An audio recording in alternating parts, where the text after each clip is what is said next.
Good afternoon. Welcome to the November 16th, 2023 meeting of the Federal Secure Cloud Advisory Committee, or FSCAC. My name is Michelle White, and I'm the Designated Federal Officer, or DFO, for this advisory committee. I would like to thank all of our presenters, attendees, and stakeholders for joining us today, including those who provided public comment. Public comments submitted via the FSCAC web site form that were submitted by Wednesday, November 8th, 2023, have been provided to committee members. Before we start, there are a few things you should know. This meeting is being recorded by Zoom. As you may know, this advisory committee is statutorily required under the James M. Inhofe National Defense Authorization Act for fiscal year 2023, and thus formally established under the Federal Advisory Committee Act, or FACA, as of our charter's official filing date of February 28th, 2023. The committee is considered a federal advisory committee and is governed by the requirements under FACA. My role as the DFO is to manage the day-to-day administrative operations of the committee, attend all committee meetings, and ensure the committee operates in compliance with FACA. The duties of the committee include providing advice and recommendations to the GSA Administrator, the FedRAMP Board, and agencies on technical, financial, programmatic, and operational matters regarding the secure adoption of cloud computing products and services. The majority of the work for this committee will be focused around FedRAMP Authorization Act of 2022 statutory requirements and purpose. Specifically, we will be examining the operations of FedRAMP to determine ways that the authorization processes can be continuously improved, collect information and feedback on agency compliance with and implementation of FedRAMP requirements, and also serve as the forum that facilitates communication and collaboration among FedRAMP stakeholder community. And lastly, I want to note that attendance has been reviewed and we do have a quorum established. I will now go through a roll call for each committee member. Please let me know if you're present by stating here. Ann Lewis. Here. Daniel Payne. Here. Michael Villacerca. John Greenstein. Here. Jim Beckner. Here. Marcy Womack. Here. Bronco Boken. Present. Matt Scholl. Bo Burles. Lamont Yarborough. Here. Numan Ansari. Jackie Snofer. Here. Bill Hunt. And Joshua Cohen. Here. Great. Thank you all. I will now go ahead and review the agenda for everyone's awareness of the time allotments for today. We just completed our call to order. At 1:05, we will start our committee Q&A with Eric Mill and Ashley Mahan from OMB. At 1:25, we will have public comment from the members of the public. And at 1:35, we'll have a committee discussion on the OMB memo. And this will be where the committee will be adding content to the letter. And at 2:15, we will have the committee letter finalization, where the committee will be editing and finalizing the content of that letter. 2:55, we will have closing remarks and adjourn. Thank you again for attending this important meeting. Just a few more housekeeping items to remember. We have a lot of discussion scheduled for today. If you have a question during this discussion, please raise your hand using the button on your Zoom platform, and I will call on you based on your position in the queue. I will ask members to identify themselves before speaking so that those listening via webcast or reading the minutes later will know who made what comment. Please make sure that your microphone is muted anytime you are not speaking. To our open forum speakers today, please note a timer will be displayed on the screen indicating that your time remaining and alert you when you are out of time. We've allotted 3 minutes for each public speaker. We are on a tight schedule today, so please be respectful of the time. We will be interrupting and if needed, muting speakers who exceed the 3 minutes. If you are not a committee member, please hold All comments until this time, again, all public comments submitted by Wednesday the 8th were already presented to committee members. If you are not called on to provide public comment today, and you have not already done so, you are welcome to submit your comments using our form on our website. That is www.gsa.gov/FSCAC. We will now jump directly into our agenda's first topic today, chair remarks. And as the committee chair, I would invite you to lead the discussion. Thank you, Michelle. Hi, everyone. As you all know, the GSA Administrator has requested the FSCAC Committee's review of the draft OMB memo in order to collect our committee's feedback on the information presented. You've all received a copy of the draft memo on October 27th for your review, and as a reminder, the memo is publicly available on the Federal Register. The FSCAC staff requested and received your individual feedback on the memo as well, and has assembled it together, combining line-level feedback into one document, together into the appendix of the document sent out on November 14th, and then resent at noon today to be at the top of your inboxes. So you should have all seen the OMB memo. We'll also be able to talk to our colleagues at OMB and ask questions if needed, and you should all be able to see all of the comments that you have collectively submitted to us. The desired outcome for this meeting is to deliver a one-page high-level summary letter to the GSA Administrator with the FSCAC's aggregate feedback regarding OMB's draft memo. Why put together a summary? People who work at what we call the principal level in government, including the GSA Administrator, are typically briefed on information with one-page summary memos because they have to make many decisions every day on a wide variety of topics and typically only have 30 or 60 minutes to engage in each topic. So we're going to deliver a memo that the administrator will be able to read and react to and understand in the time that is available to read it. But to ensure that everyone's comments are included and that everyone feels heard, we'll deliver this summary letter along with the full list of all the feedback you provided before this meeting in the appendix. And we'll discuss how this will work later in more detail later in our agenda today. So just to start out, I'd like to thank you all for being here and participating. Your engagement is essential to ensuring FedRAMP meets the needs of our stakeholders, and I really look forward to our committee's continued work to strengthen the working relationships between the commercial cloud sector and the federal community to scale the FedRAMP marketplace and enable federal agencies to work with many thousands of different cloud-based services that can accelerate key agency operations. One housekeeping item to mention: technical questions that cannot be answered in real time during this meeting will be collected by our FSCAC staff. They'll track down the answers and then email these answers and questions out to all of you, the committee, after the meeting. And they'll also upload them to the website. So our goal is to be responsive to the excellent and rigorous questions that you've been asking and will continue to ask, and then get these answers back to you within 2 weeks after each FSCAC committee meeting. So thanks again, and I'll now turn it back to Michelle for our next agenda item. Great, thank you, Anne. Now I would like to open the floor to Eric Mill and Ashley Mahan. Eric is a senior advisor and Ashley is a policy analyst from the Office of the Federal CIO at the Office of Management and Budget, OMB. They have kindly joined us today to help provide some additional information on the draft memo and answer any questions you may have based on your individual reviews of the document. Members, when Eric and Ashley are ready to take questions, please raise your hand. And if you have a question, I will call on you to unmute yourself based on the order that you raised your hand. Please note this Q&A session is not for the public. This is only for FSCAC members. So if you are a member of the public, please hold your comments until the public speaking session. As always, please remember to restate your name prior to speaking. Eric and Ashley, thank you again for joining us today. Hi, thank you so much for having us.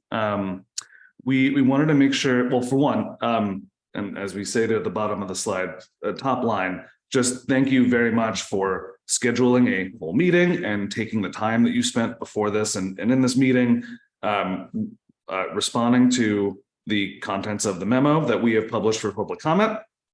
We've obviously put a lot of work into the memo, but we are very keen on getting comment from everybody in the general public, from industry, from civil society if they're interested, from any individual, and very certainly from yourselves. And getting your input has been a priority here for us, and we really appreciate that you're spending that time today.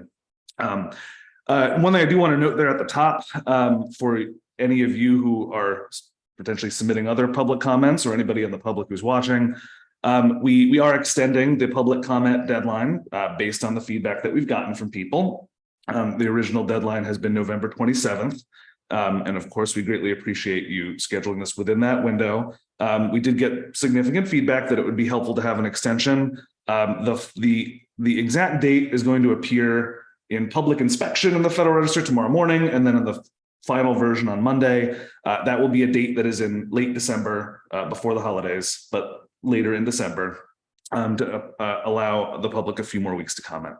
So today I wanted to arrange some time for some folks have any clarifying questions about the memo that would help them in developing the best comments that you can. And I'll mention just a few points on things that this draft guidance is meant to address, but I will be very quick about it because I'd like to reserve as much time as possible for your questions. It's also very possible that, I will do my best to give some kind of answer here to your questions, though I may also turn them back on you a little bit and encourage you to address some of the potential solutions for your questions in your feedback today, or in other feedback you might submit as an individual.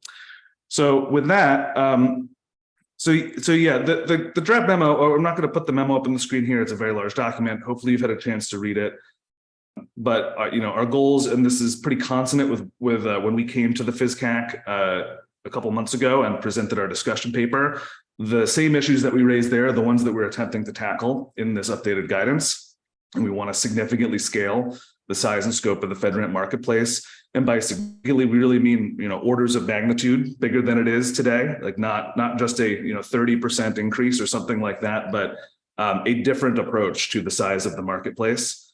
There's a number of different sort of high-level scope and strategy questions around the interplay between commercial, dedicated or shared infrastructure, around the concept of reciprocity, risk management, and more generally, really affirming FedRAMP as a security program and a risk management program. In addition to its understandable emphasis on running through the battery of requirements and controls we've established, it is what people fundamentally expect from FedRAMP is to care first and foremost about security and to engage in the process of risk management that authorizing officials do every day within the federal government.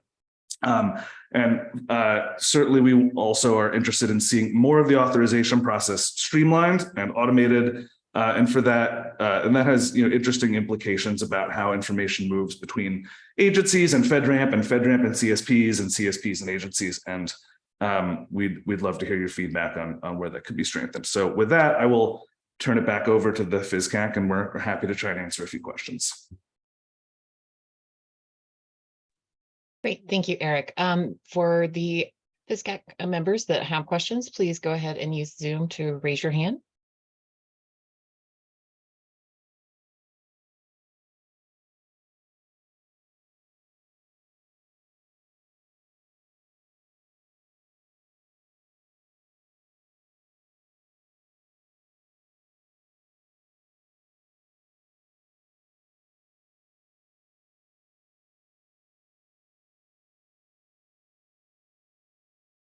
Michelle, would you like me to call on people, or are you going to call on people? Sorry, I was on the screen. Jackie, please proceed with your question.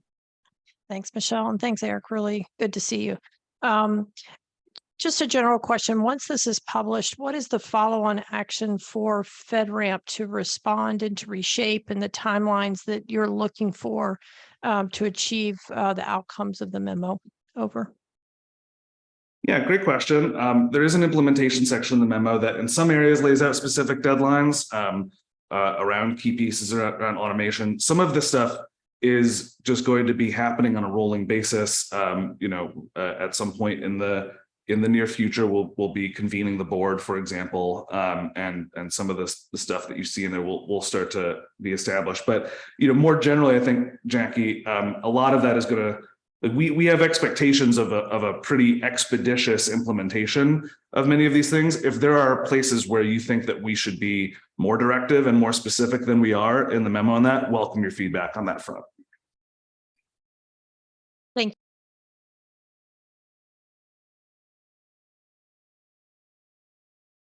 All right, thank you, Jackie. Any other FSCAC members that have questions?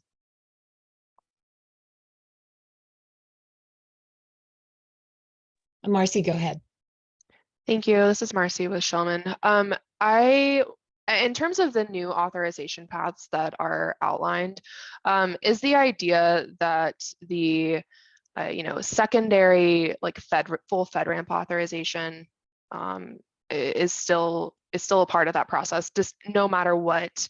Like for example, if they go through the joint agency path or the single agency path, they would achieve an agency ATO that would still go through the existing kind of FedRAMP authorization process for that FedRAMP ATO. It doesn't do away with that and rely only on the agency ATO. Right. So the joint authorization process is meant to very closely resemble a lot of what the current JAB provisional authorization process today does as an authorizing body, though it is meant to encompass the idea of other groups of agencies performing authorization work modeled on the successful work of the JAB. And then the single agency authorization is conceptually not meant as a change from the agency authorization process that's conducted today. We mentioned a sponsor-free program authorization path, and then we also go out of our way to make it explicit that this is not meant to be the ceiling on types of authorization paths so that the board and the program office could dream up in the future in response to whatever needs they see. This is meant to be a floor and not a ceiling. Understood. And the official FedRAMP authorization status is still the responsibility of the FedRAMP director, not the agency, correct? I mean, there's a balance here between in an agency authorizing process, the agency, obviously has a lot of choices over how they're going to risk manage and what they're going to accept. The FedRAMP director is responsible for, what constitutes acceptable for anything that bears the name of a FedRAMP authorization at some level, and what that brand means to people. So there's a bit of a push and pull there that I think we attempt to describe in the memo. And Marcy, if that is not clear, if it is confusing as to where the balance lies there, please tell us so that we can make it stronger. But we are trying to describe that explicitly. Okay, I appreciate that. And thanks Yep. for the clarification. All right, great. Jackie, you have another question? Yeah, I was just going to follow on to that, Eric. One of the issues, and this may have been what Marcy was working towards, which is that what we're finding in our discussions at the FSCAC is once an agency authorizes, there is a extremely long time to move from agency to FedRAMP marketplace, and it doesn't appear that we're working to streamline that process to get to the FedRAMP marketplace, which is causing impact to the CSPs. And so, how can we review that process till it shortened the time to marketplace, or can we move it to the marketplace and then have FedRAMP do a spot check? What can we do to get things onto the marketplace? There's a real lag in the submission by an agency to get to a FedRAMP authorization. So Marcy, I'm not sure if that's what you were getting at. That's what I was hearing, and I wasn't sure Eric was aware of that lag in time. I see. Thank you. Well, we are aware of that lag in time. I think you're correct in mentioning that this memo doesn't speak in very specific terms to that lag, and maybe it should. Please do feel free to recommend some things along those lines. We'll say one other thing that is happening right now is that we are also, the FedRAMP Authorization Act requires a report to Congress involving metrics on many aspects of the FedRAMP authorization process. And that should in fact speak to some of these gaps and show, or some of these delays and show what they are, and help establish some performance indicators for the program that are worth improving. So that is definitely something we are tracking and certainly want to see improved. Feedback welcome on how to do it. Great. Daniel, you have a question. Yeah, this is Daniel Payne from Databricks. I think kind of just piggybacking on the previous comments, something that was kind of not quite discussed, but maybe implied is the concept of risk acceptance. I was just curious if the program authorization path would kind of, I guess, include some sort of risk acceptance on behalf of the government from the FedRAMP PMO, or if that was still sort of a gray area topic. So I appreciate that question. It is something we try to speak to in the memo. And I saw some of the comments to that effect in the draft feedback that was posted online here ahead of this meeting. There's, I think, a difference, we're trying to parse apart here between what risk management and risk acceptance means from a FSMA perspective, right? So risk from a formal authorization and risk acceptance on behalf of the U.S. government perspective, that is something an authorizing official does. But what is important to us and what we try to emphasize in the memo is the FedRAMP program is itself also a risk management function, right? Its job is not just to run through every possible thing and then just have authorizing officials just check a box and move on. But in the program authorization and in other areas, the expectation here is that FedRAMP is capable of managing and accepting risk in what they propose. I'll just share one of the ways we look at this is that FedRAMP authorizations, including agency authorizations, are essentially offers. They're proposals to the authorizing official community of the federal government. Now, in an agency authorization, they've already authorized it to themselves, but to the rest of the federal government, it's an offer. Just like a JAB provisional ATO is an offer to the federal government. And what we try to emphasize and what we want to make sure is clear, and tell us if it's not, right, is that that's a core function of FedRAMP to make those decisions in what offer that is ultimately made to the federal community.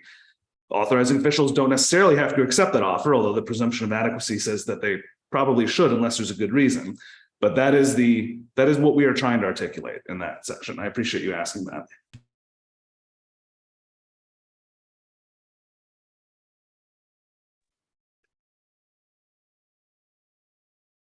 All right, great. Bo, you have the next question. Hey, Eric, Ashley, good to see you guys. Just a couple of questions. So really glad to see the expansion of the multiple authorization types. It effectively goes through and democratizes the authorization process to allow other joint agencies to come together to be able to go through and facilitate issuance of these joint authorizations. How are those joint authorization bodies expected to form? Is this just native such that, like agencies effectively come together, or is there some more formal construct where OMB and or the FedRAMP PMO or JAB itself would effectively tag individualized agencies that have like missions to come together to facilitate those authorizations? Can you speak to that? Yeah, I'm happy to speak to that to the best we can. And it's a very good question. And I think it is would be one of the first questions on people's minds reading this. And that that's going to be something that OMB, the board, and the FedRAMP program all need to work on together to help convene these bodies. I think comfortable saying that is something I think, though it is something we will absolutely be working on as well. That is, I think, a particular responsibility we see of the board, of the FedRAMP board, to bring together these bodies and help cultivate a healthy ecosystem of authorizers within the federal government, which can be their own teams, can be other teams. But the FedRAMP board is sort of the interagency leadership body responsible for the health of the ecosystem and for representing the needs of the interagency in that way. And so I think that seems just to be a locus of where that effort will be, and something that we will certainly be assisting with. Yeah, just I think just to give that ability some teeth within the policy, it might serve OMB to effectively empower the FedRAMP board more specifically about being able to bring together agencies that have like missions to not necessarily force them, but to get them to be able to form these joint bodies, because a lot of times it is a challenge, and it's a challenge that is effectively tied and wedded to dollars and resources. Sponsorships, this is something that we've heard consistently through the comment period, and that vendors are challenged with finding sponsored agencies to sponsor their FedRAMP authorizations.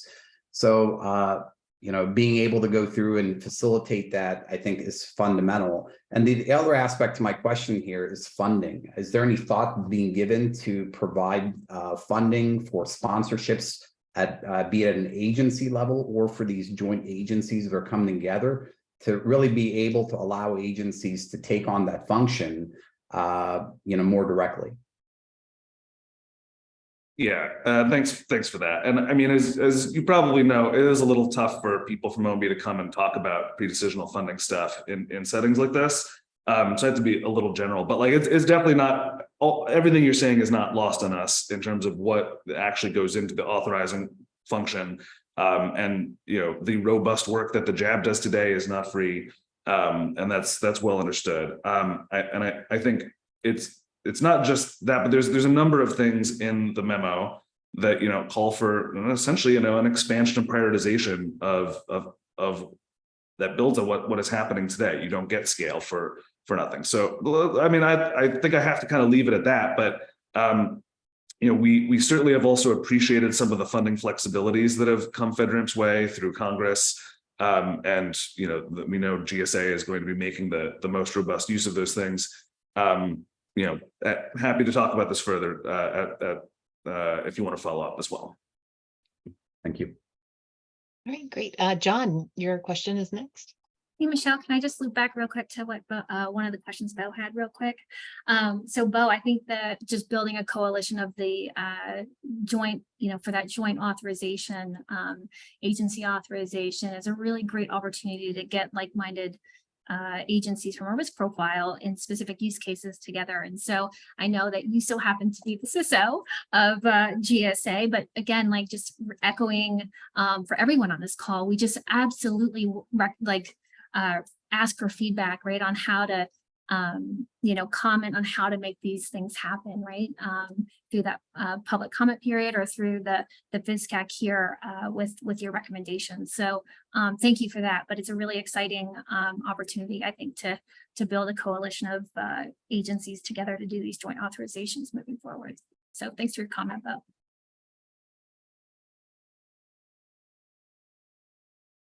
Great. And this is John Greenstein from Bluescape. So we're a small software company and we're on the FSCAC representing small business interests. So great. Thank you for joining us. Sort of a little bit of a multi-part question, but I think just the fact that I'm representing small business, you can kind of see where this is going, right? And I think it's great that you want to look, we believe in the program. We've gone through the program. We had a good experience with the program. The fact is, for a small business, the business case for FedRAMP, it doesn't close. Like it just doesn't. Let's face it. The fortunate we have, at least in my business, we have patient capital behind us and can invest in this long term. But if the stated goal is to scale FedRAMP, as you said, Eric, by orders of magnitude, not just like 30%, but like 300%, you're going to need more small business participation. Even just Bo's comment before around JAB not being free, JAB's not even an option for a small business. That's not what we do. So I just want to sort of put that out there and see, because it's not explicitly spelled out, or not that I could quite tell in the memo, how one thinks of helping making this program more attractive to small businesses in general. Because at the end of the day, you can be FedRAMP ready, but you still got to go through the whole FedRAMP process. You still have to go end to end, and there's just a lot of work and a lot of cost. And I don't know if you can speak to that, or maybe it's outside of the scope of the memo itself. Well, it's not outside of the scope of the memo itself. I think it's to some part. The memo, a policy memo that OMB publishes, sort of it can only tackle certain layers of the problem. I'm perfectly comfortable saying that, like, you're absolutely right that this need for the marketplace to scale the way that we want it to be. That also means scaling its ability to attract and successfully authorize small businesses. And it is one of the goals we have here that like we're helping to shape an environment that is more likely to produce that to happen. Your input on this is going to be pretty critical to helping make as a reality check, right, to make sure that that is likely to happen.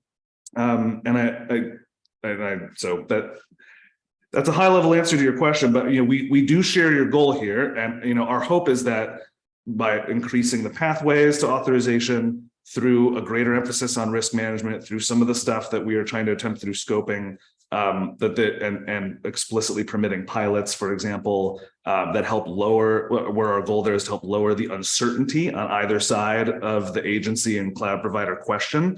Those are things that we hope contribute to that. But like, again, welcome your feedback here on what more we could be doing at the level of this policy. Great. We have one last question before we do have to move on. Daniel, go ahead with your question. Daniel from Databricks again. I think tagging on to that, I also think it's not just the small business that's necessarily struggling with the process. It's also a lot of the agencies that have not done this before. And speaking as someone who's done this at a large agency, we've definitely worked with smaller agencies that massively struggle with resources and training and things like that. The one thing I didn't really see in the memo addressed was sort of training or mentorship or partnership with agencies that have done this before, working with other agencies that haven't done this before. I'm just curious if that is something that is being looked at or has been considered and either was excluded for some reason or could be included in the future. I'm happy to add that as a comment, of course, but I just wanted to kind of throw that out there and see if that was under consideration. Certainly, it's certainly not consciously excluded. I mean, I think that's an area that is a little undercovered, right? In what we've talked about. And not for lack of support, but just all the other things that we focused on. So feedback on that would certainly be welcome and encouraged. Understood. Appreciate it. Mm-hmm. Great. Thank you, Eric and Ashley, for your time and for answering the community's questions today.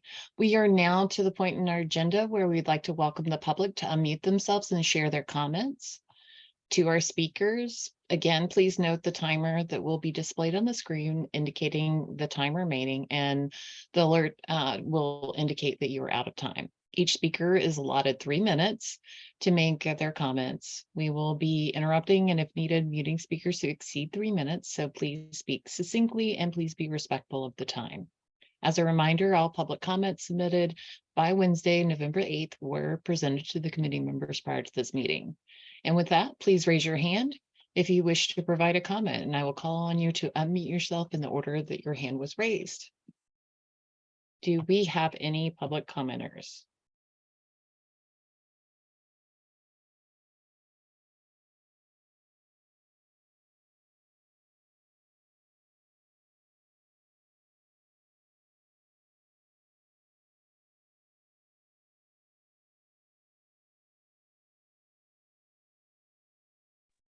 Okay, it appears that we do not have any public commenters.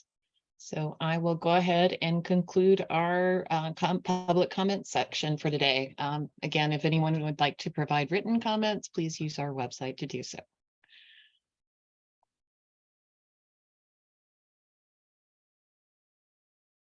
So I would now like to invite the committee to join in a discussion to determine what feedback they may have on the draft OMB memo that they would like to propose in their deliverable to the GSA Administrator. For this session, we will be live capturing your comments as notes on the screen. So be sure to speak succinctly, state the page number, section number, and quote, and provide any comment and also provide any comments in your recommendation for OMB. Should you have anything, should anything be mistyped or written incorrectly, please feel free to correct the capturer immediately. You may also send your comments to the host during the chat using the chat feature, but you will have to speak to them publicly as well to have them included in the deliverable so that we have a record in our meeting minutes and recording. And as the committee chair, I would like to invite you to lead this committee in the discussion, and we'll be happy to answer any FACA related questions should they come up. Please note we have until 2:15 before we need to move to the next agenda item. Thanks, Michelle. Hi, everyone. As I mentioned at the beginning of the meeting, we're going to work on editing and delivering a summary letter of our feedback today. So what you're seeing on the screen here is the format of the memo that will be delivered to the administrator. There's a little bit of summary up front, and then if the screen share could just scroll down a little bit, these 4 sections are, oh, no, there you go. So just trying to show the scope of what would be reasonable to deliver to a letter in a 1-page letter to the administrator. You should have a PDF copy of this in your inbox as a reminder. And the 4 sections that we're starting out with here, this is a sketch put together by the FedRAMP PMO, or the FSCAC team, and it's meant to be a starting point for our discussion today. So it's something to react to help us get started in our discussion. And to be clear, we're not going to refine and revise every single individual comment, which you can see in the PDF version of this if you scroll down to the 14 pages below it. We've captured your comments. And if you have additional comments as you skim through that, please feel free to submit these comments on your own using the Federal Register's instructions.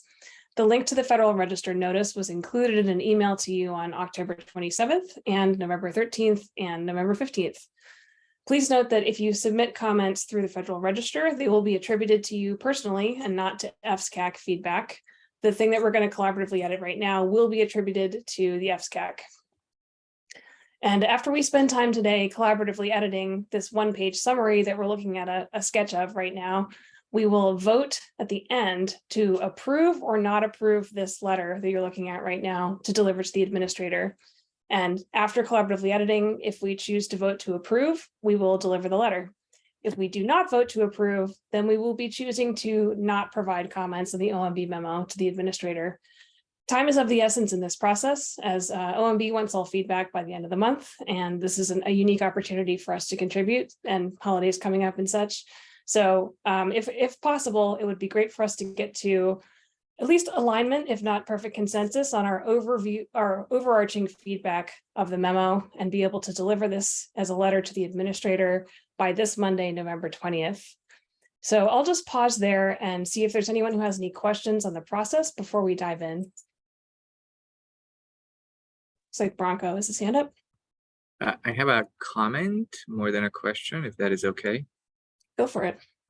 So I do have an issue with the second part, with the appendix and providing just the raw laundry list of comments. First of all, a lot of these comments are just that. They are not constructive, and it's really hard to even understand what's meant by them. And they don't really represent the FSCAC. Some of them represent individual opinions of either members or the organizations those members represent. So I do have an issue as submitting those as FSCAC comments without us all going through individual comments and agreeing or disagreeing to be shared with the administrator. I just wanted to voice my issue again. Okay. No, thank you for voicing that issue. I think, we can we will put a preamble in front of the appendix saying these are individual comments submitted separately by FSCAC members. However, what we're trying to do is not get into a situation where we have to get to 100% consensus on anything before we deliver a recommendation, because if we do that, it'll take a really long time. We may not get to perfect consensus and we'll miss our opportunity to provide feedback. So the goal here is to get to alignment on at least a summary and then include everyone's information, because the committee was very vocal last week in particular about not removing or deleting any individual's comment. So I hear you that making a long list of everyone's individual comments and smushing them all together is a little confusing, and it doesn't 100% represent 100% of the comments don't represent 100% of the people in the meeting. However, we're a committee and we're going to do our best to not miss the window to provide that feedback. So while I respectfully hear your comment, we're going to proceed with the format that we have. Yeah, fair enough. And with the new line added, I think it's fair to proceed that way. Okay, thanks. Any other questions before we dive in?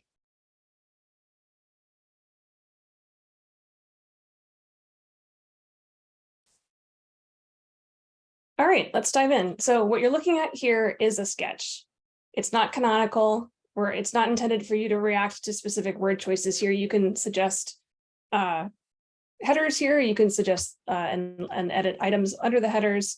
We can talk about which key themes we believe we should represent here. I just believe it's easier to get started collaboratively editing a memo if we are all looking at something and can react to it. And so what we're trying to do here is, the memo exists in the public sphere. The administrator can read the full memo. She can be briefed on the full memo. She can also read the laundry list of comments. But what we're trying to identify here are the key pieces of feedback that we want the GSA administrator to be aware of or to engage in. And so the ask here in this discussion is to keep it high level and think about items in the memo or themes in the memo that you believe have the greatest impact on agencies, cloud service providers, third-party assessors, small businesses, et cetera. And I'll note that some areas here will be controversial. As I read through the feedback that was provided from different committee members, I saw that there were some areas here where there was disagreement. For example, the OMB memos note to not incentivize government versions of separate parallel government versions of cloud service providers, like GovClouds as they're typically called. Some folks are strongly in agreement with this. Some folks are in disagreement. That's okay. And so what we can do is surface items like that and say, there are differences of opinion on this, and here's one side and here's the other side, and we can include that in the memo here. So we don't have to get to 100% agreement, and perhaps it's really helpful to see where we disagree and note that as an important choice point for the GSA administrator. So let's not shy away from controversy, but let's be realistic about not getting to 100% agreement. And let's try and stay high level here and focused on items that have the greatest impact that an agency administrator should know about. So with that, I'm just going to ask members to raise their hands, and Michelle will call on you in the order in which you raise your hand.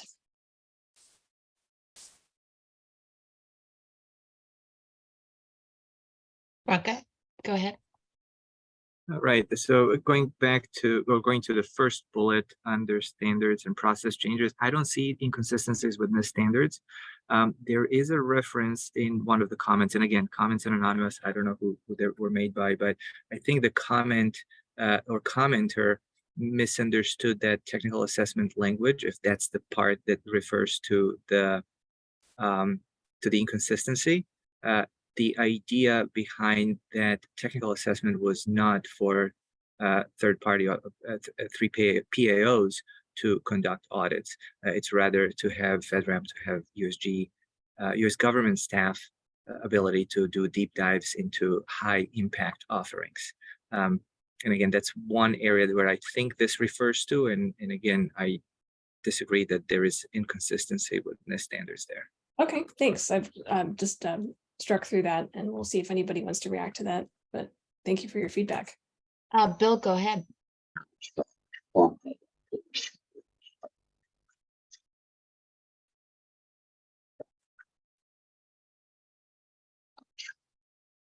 Bill, if you're speaking, we can't hear you.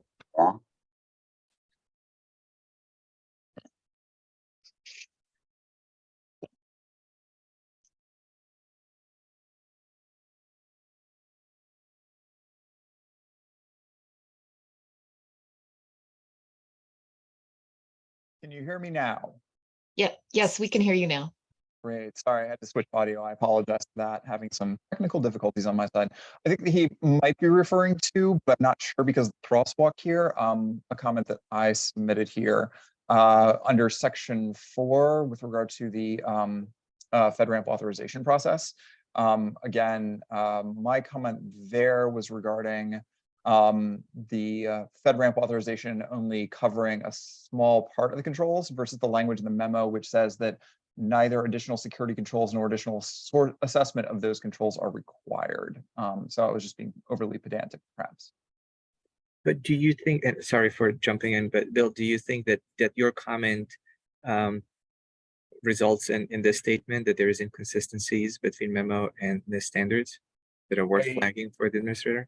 I think it's yes. I mean, I would suggest that as written that there is adjustment to that language that needs to be made.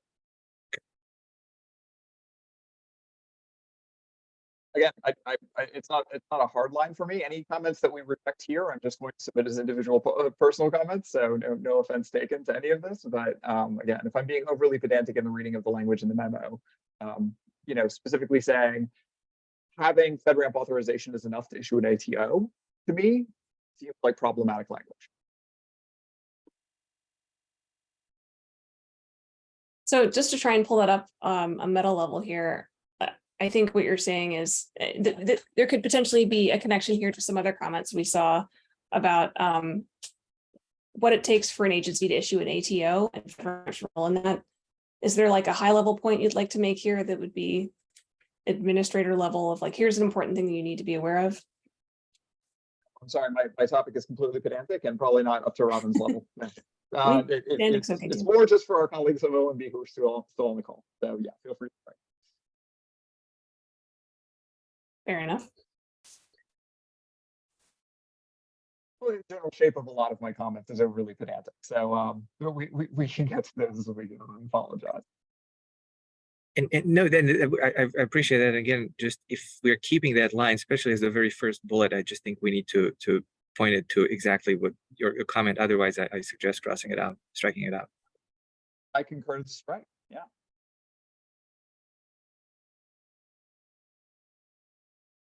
All right. Aiming towards being high level here, there are big boulders of categories of policy recommendations in the OMB memo relating to guidance to cloud service providers, new kinds of authorization processes, obligations and costs to agencies and cloud service providers, the role of the PMO. You can react to statements that are currently on the document here. You can also just suggest high level themes that you think are important. Bill? All right, while we're still running down the list, I also would like to potentially move to strike the next item as well, at least as written. And again, I'd love to have a conversation with the committee about this. It's not within OMB's scope to redefine who can accept risk for a federal government agency. That's done by FSCAC. And I believe the language that was included below in the comment, again, I don't know who submitted a comment, was indicating OMB could overrule FSCAC and say that the FedRAMP board or the FedRAMP PMO could accept risk for a federal agency. Again, at least how I'm reading the comment that was submitted. I don't think that's legally possible. So I do think we need to modify. Bill, your audio is not good. This again, sorry. Yeah, it's cutting in and out. Like check to see if you're using your laptop microphone by accident. I think we mostly heard you though, which is you're disagreeing that the OMB has the authority to advocate for the FedRAMP PMO taking on risk acceptance on behalf of agencies. I will note there is a lot in the FedRAMP memo that does that and elevating the role of the PMO in a few key strategic ways. So I know that we still have a few folks from OMB on. Bill, are you saying, hey, that whole swath of policy feedback is something that we disagree with because we think FSMA says that it's not right? Or is that what you're trying to tee up? Can you all hear me okay? Yes. Okay, sorry, I'm going to keep switching between inputs until something works. I'm not going to, and then I'll talk to my IT team later.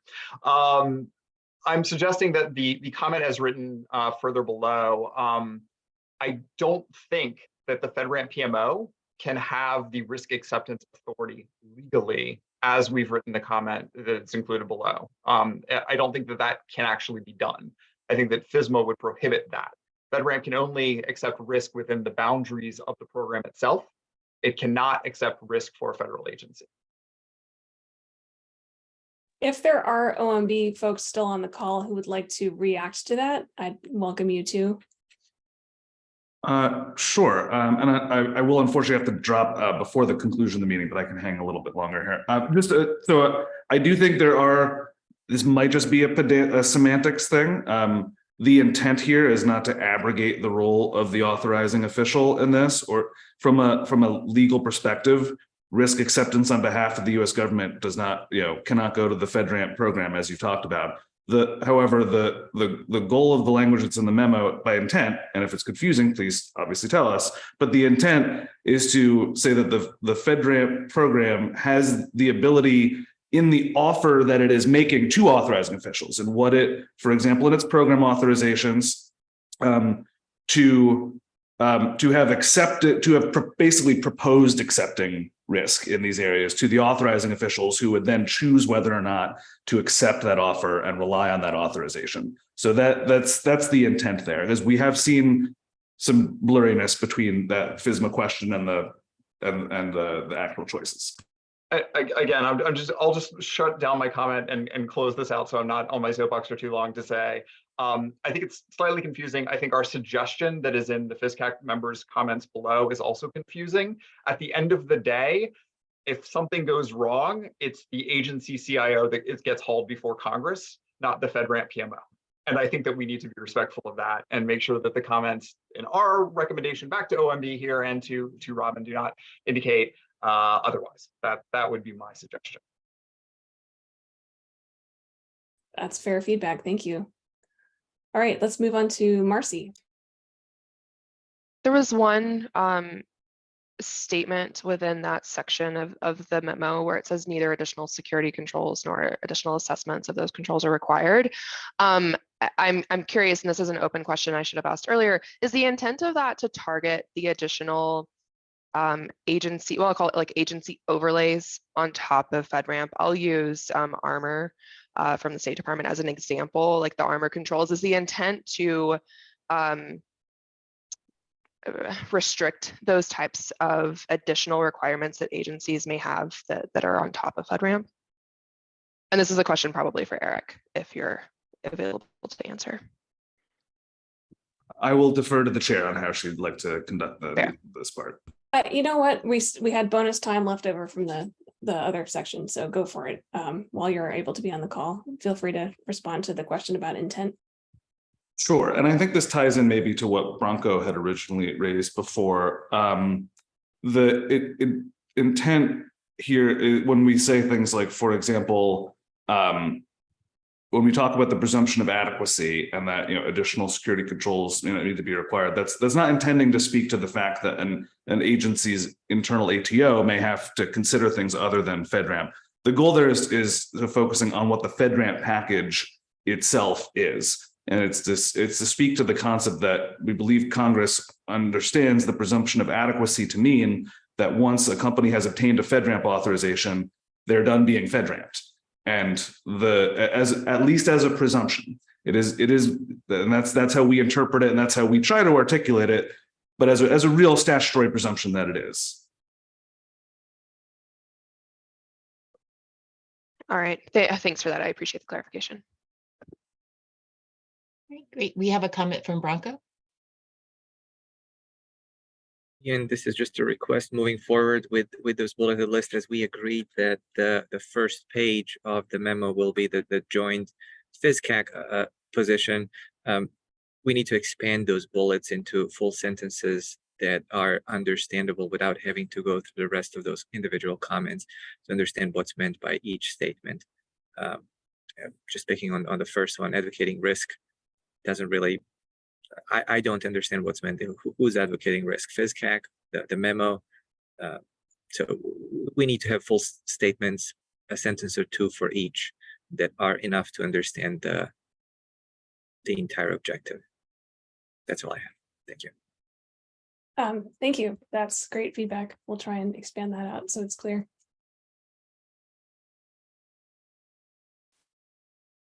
Bo? Yeah, this question of risk management versus risk acceptance, it's a challenging one. Eric just used the term adequacy. The FedRAMP PMO presently, the FedRAMP JAB presently makes risk determinations in terms of adequacy of what packages are generally acceptable and meet FedRAMP norms to be able to achieve that provisional authorization.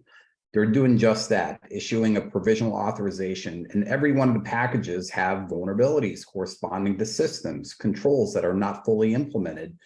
So, what are they doing if not practicing some level of risk management? They're not authorizing a system on behalf of an agency, but they are making risk determinations in terms of adequacy. And one suggestion here especially as we expand the authorizations, to the PMO, to other joint bodies, it's important for us to go through and set a threshold of acceptability or adequacy such that there is some coherency of minimum acceptable risk thresholds across an agency versus a joint versus a PMO authorization, to ensure that regardless of where that authorization, that provisional authorization is being issued, there is a minimum floor there. And I think there is a clear opportunity to be able to go through and, prevent, if you will, different quality thresholds being assigned to a JAB to a joint authorization versus an agency authorization versus a PMO authorization. So again, risk management, risk acceptance, adequacy determinations clearly spell out the need for some basic norms of what considerations should be considered, particularly as it relates to issuing those initial provisional ATOs. That's really great feedback. And you're right, it's not something that's covered in the OMB memo. Would you like to add a note on this that you believe the OMB memo should describe some process by which we set like minimum acceptable risk thresholds into different categories of security packages? Absolutely. And if you wouldn't mind, I would love to provide some updates as an aside outside of this channel. Sure. Just add a category at the bottom here and try and capture this.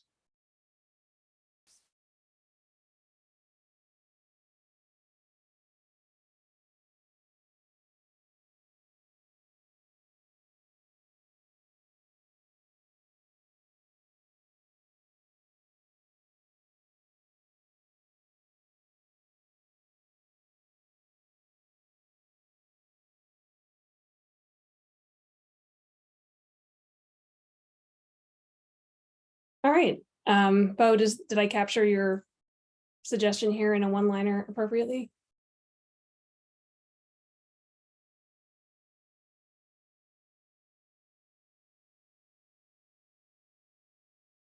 Bo, if you're speaking, we can't hear you. I apologize. Can you repeat that? Is the one-liner I added to the bottom of this area here, does that capture your recommendation? Yes, I think that covers. Great, thanks. Jackie. To tag on to Bo's, or maybe just as a question, is that threshold and category for the security packages really what is done by the FedRAMP review today to get it to marketplace? And my follow-on, I guess, or subsequent question is, do we have a terminology potential problem with the memo between a PATO and an authorization to operate? And do we know specifically, because if you look at paragraph D, agencies, subcategory 1, issuance of an agency authorization to operate based on a FedRAMP authorization, provide a copy of the authorization to operate letter, relatively supplemental information to the FedRAMP PMO, including configuration information as applicable. Are we adding to the agency, and is there confusion of what that operate based on a FedRAMP authorization and then what an authorization to operate letter is? And it just seems, as I was listening to Bo, that we're using, DoD uses provisional authorization, JAB uses PATO, agencies use ATO when they do a cloud offering, so do we need clarity in this memo in our terms and what we're expecting from each of these? It's just turn that back to you. It sounds like, are you proposing that we should clarify that language? And if so, can you help me write a sentence here that will capture that? Yes and yes. And I let me think on how to clarify that. I think some definitions, and let me put something in the chat for you. Okay, thank you. And great feedback. Bill. And just taking that a little bit further, I think, for a while, there's been a lot of interest in advocating for a consistent partial ATO, lightweight ATO, any number of ways of calling this. I think that Jackie is starting to touch on there, that agencies can take and use. It's kind of hodgepodge across the board right now. It might be outside the scope of this particular memo just for OMB to do it, because it's tackling the whole ATO process, not just the bounds within FedRAMP, but that's certainly something I think that probably needs addressing. Certainly could be covered here while we're in the ballpark. Well, when Jackie puts her proposed guidance in chat and we update this, I'd ask if you take a look at that and see if there's anything you'd like to add. And Jackie, is your hand up for a new comment, or is it from the previous comment? Okay. Previous, sorry. All right. Bo.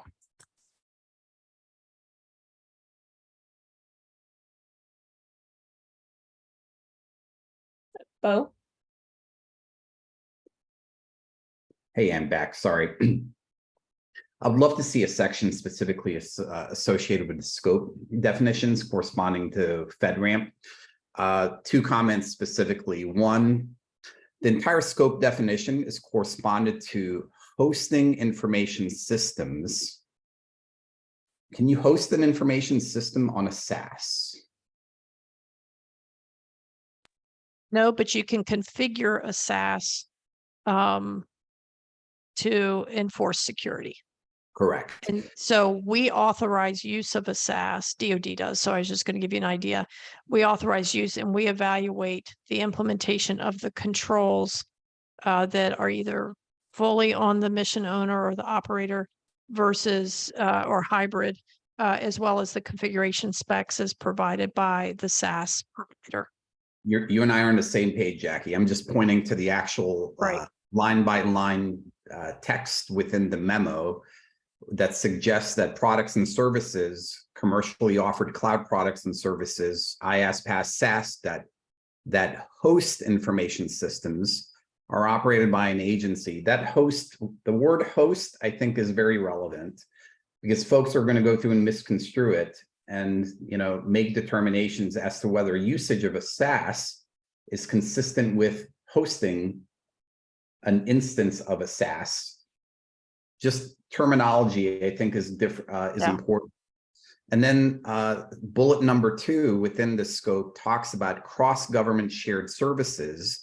It's presumed that we're talking about cross-government cloud shared services and not necessarily just any cloud government shared services. I personally prescribe to the latter is what my preference is, but I think being able to go through and enumerate that a little bit more clearly would be helpful.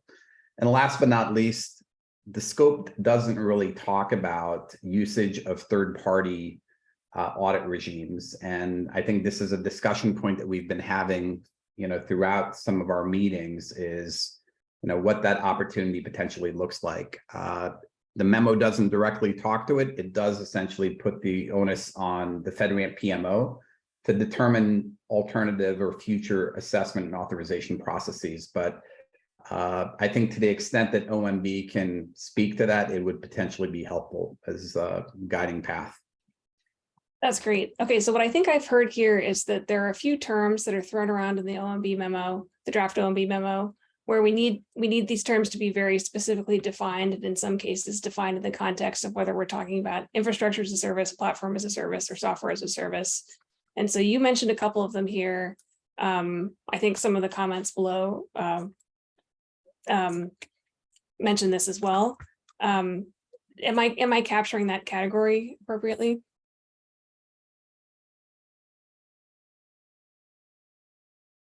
Terms need to be more specific to make it clear what the scope of responsibilities is. Is that yes, Bo and Jackie? Yeah, let me work on that, Anne, and I'll get you something over text. Okay, great.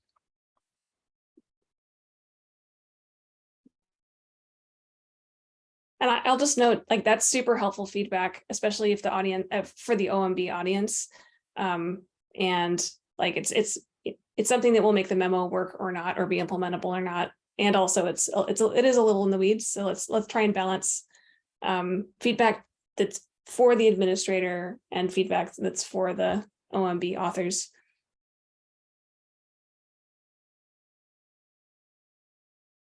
Daniel? Hi, yes, Daniel Payne with Databricks. I think I mentioned it earlier, but something that I'd like to see in the missing section, specifically to the roles and responsibilities for FedRAMP, is the training and education part of it. I think that currently, it's been said from like a small business perspective, it's difficult. From our perspective, I think here on the FSCAC, we all have a pretty solid idea of what we're doing. But for those that aren't there yet, and for getting sponsorships there, and for disseminating all this information, I think the FedRAMP PMO definitely should have a noted role and responsibility to provide training and education to whoever needs it, whether that's agencies, CSP, small business, 3PAWs, everyone involved. I think that they definitely should have a line item that covers some sort of educational requirement. Thanks. All right, just added a line there. Does that reflect what you just suggested? Yeah, I think so. Thanks. Okay.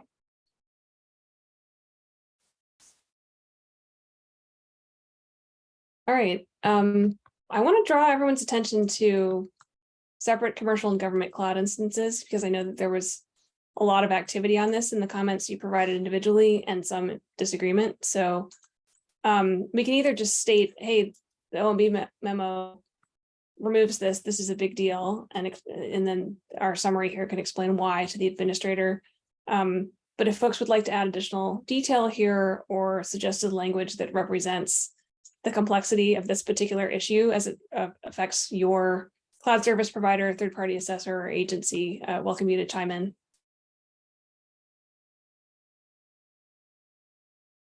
Marcy. Thank you. It's very complex. So I think I understand removing the incentivizing separate instances of an offering, but I would also like to see where we don't penalize CSPs, where that is a business decision and a business need that they have decided on because it's appropriate for them, or like penalization or restrictions or prohibition on that.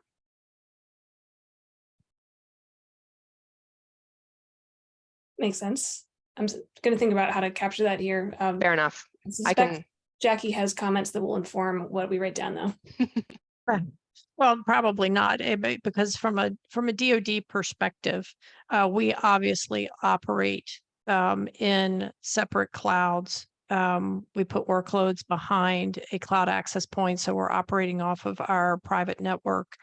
And so me specifically, I was glad that the memo said that FedRAMP will not incentivize it, not prohibiting the practice, because from a DoD perspective, we, because of mission need, we will continue to operate with specific clouds for DoD mission purposes. And so I think that this is really an agency call, and obviously the agency incurs that expense where things are required to support mid. I was okay with the wording because of the fact that it said that FedRAMP would not incentivize. It wasn't a prohibition for agencies. If there was a prohibition for agencies, DoD would have a strong response to the memo. That makes sense. Okay, so I've tried to scope this a little bit here to the draft OMB memo removes incentives driven by the FedRAMP program for separate commercial and government cloud instances, and I'm sure we can wordsmith a little bit of this. And this promises cost savings for government and agency industry. But as you note, and I think Marcy also noted, correct me if I'm wrong here, we should not prohibit the practice because some agencies will need this for their own reasons, and the incentives to do this or not will be separately driven by agencies, and that's just the reality. Did I capture that correctly? Yes, I do think there is some sort of business determination there as well. CSPs often make this decision because the FedRAMP prescriptive requirements are going to negatively impact their commercial customers. And so I feel like, yes, I agree with everything you have written, but I don't want to lose the business autonomy aspect of this as well. Right. Thank you.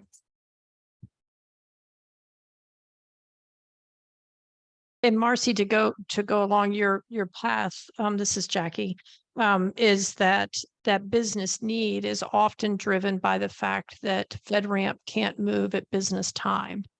And so cloud providers may have less need to have a separate government cloud if the process to approve services from the FedRAMP PMO perspective was more agile and could stay up with their business time. And it's today it is just not there. And so they can move things into the commercial cloud much quicker than they can into the gov cloud. And that may be why we're not incentivizing that. So we don't have so many things that we can move it. But you know, if we still have a less than agile process at the FedRAMP, they're not going to want to incur that for their commercial offerings. Over. That's a great point.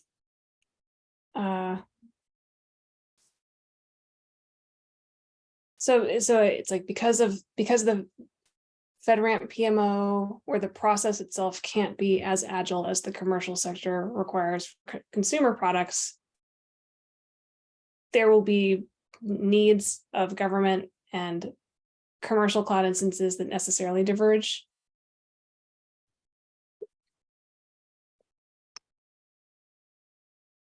Yeah, I think that is accurate, and I do agree with that statement. That there are, you know, granular requirements such as like session timeout or, you know, phishing resistant authenticators, that those requirements get driven down to CSP customers, and commercial customers aren't going to want to deal with that. And that's why sometimes we do see Fed specific instances. Yep. Yeah. It's and speaking as a small vendor who has a separate GovCloud instance, it's not just that FedRAMP PMO can't be agile or Jackie's team, who's our authorizing official, can't be agile. I wouldn't blame it on the agility of that. It's just literally their boundary issues, and we strip out some features from our commercial environment to meet the needs of our authorizing officials. So I don't want to make it sound like our authorizing official is not agile. It's not their, or FedRAMP PMO is not agile. That's not their issue, their fault.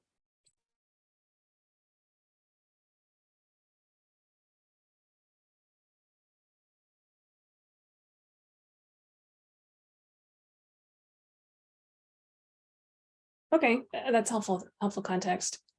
I think this is really useful for the OMB authors to hear about, because I think that from reading the language in the memo, it looks like this is intended to be helpful for everyone, but there's a lot more complexity here that should be considered. Bronco? So I think that the sub-bullet may be too much detail for the GSA administrator, but don't feel too strongly about it. Just a slightly different spin, again, from CISA perspective, we fully support, and you don't need to capture it. I think it's captured in this bullet, but just wanted to voice that we fully support the incentive not to bifurcate. However, we still feel that there are some high criticality systems that may need to be in separate environment, and as captured in this bullet, that is at the discretion of each agency. Makes sense. Thanks for sharing.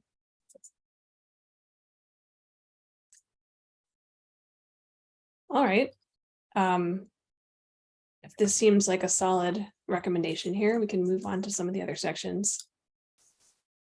Feel free to jump in if anybody has additional thoughts. But I think budget implications, I know that comes up a lot, has come up a lot in the comments that you proposed here. Would anybody like to add more detail or more context to either of these points here on costs overall, to federal agencies, or costs to businesses, or in particular small businesses? Bill? So again, not to be self-aggrandizing and full of myself, but in my same comment where I mentioned, which is in the previous note, about the removal of FedRAMP as mandatory, I did post in my comments that it's important that we keep the exception process. This has come up a couple of times, I think, in our group discussions. There are plenty of small businesses that have perfectly wonderful secure offerings that cannot afford to go through the FedRAMP process today under their current budget. And agencies need to remain having the ability to accept that risk at the end of the day. So when we're talking about the small business needs, I think having an alternate path still needs to remain critical, and agencies still need to have that when hopefully OMB restores the requirement that FedRAMP has to be gone through it all, because as mentioned in the previous comment, I think that that's been removed. So just voicing that the small business needs, I think that and the costs associated, that we still need that alternate path. That's a great point. I mean, the OMB memo mentions multiple authorization paths, including future TBD authorization paths. Is there any specific suggestion you want to make with respect to that language? No, my point is that the exception to going through FedRAMP at all, that FedRAMP should not be required for all providers is my suggestion. That agencies should retain the ability to authorize services without going through the FedRAMP path if the vendor simply can't afford it. I think that that's a perfectly good reason, or any number of other reasons. There's an existing exception process that OMB has. I just want to make sure that as we're going through this, that sticks around, so that small businesses that can't afford to go through the process have an alternate path to have their services sold to the government. Great. Did I capture it here?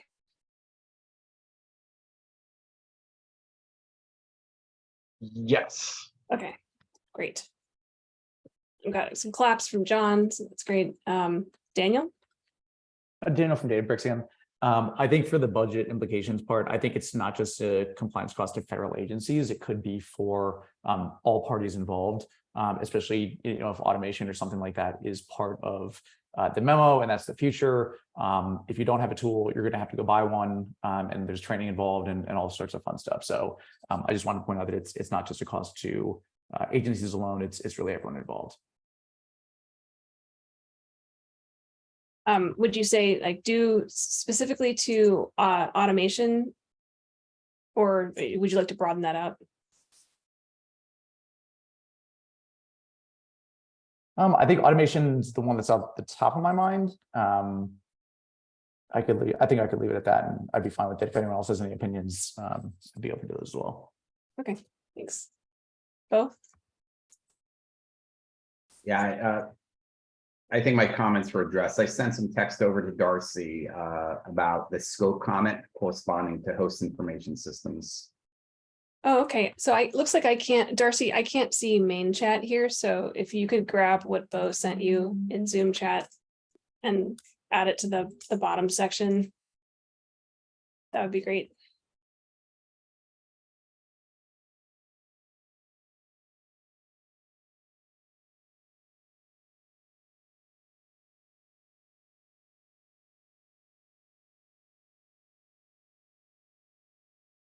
All right, so let's reconcile this. Do you have comments on the title here? Is that something that we should change? I'm having trouble reading what was sort of pasted in and reconciling it against what you just said, Bo. Yeah, all I'm saying is that the term, the scope of FedRAMP right now is largely hinged on the term host information systems.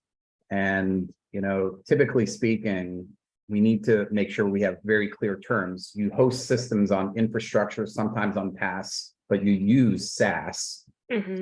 Depending on where you sit, the words that we use are going to be enumerated in a way to determine whether FedRAMP applies or not. So we should be very clear and articulative just on that term.